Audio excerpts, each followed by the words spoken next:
Stop doing curls like this. 99% of guys in the gym get this wrong. Let me show you the 3 fixes. Mistake number 1, swinging.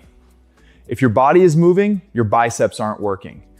Pin your elbows to your ribs and keep them there the entire movement.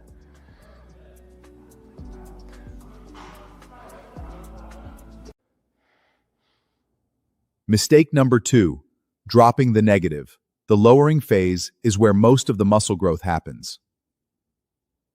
Take 3 seconds to lower the weight. Control it. Mistake number 3, partial reps. You're cheating yourself out of gains. Full range of motion from fully stretched at the bottom to fully contracted at the top. No shortcuts.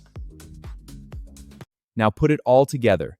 Elbows locked, slow negative, full range.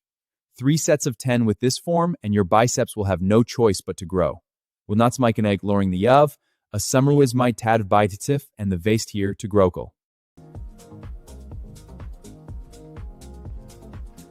Next time you curl, remember these 3 fixes. Subscribe for more science-based training.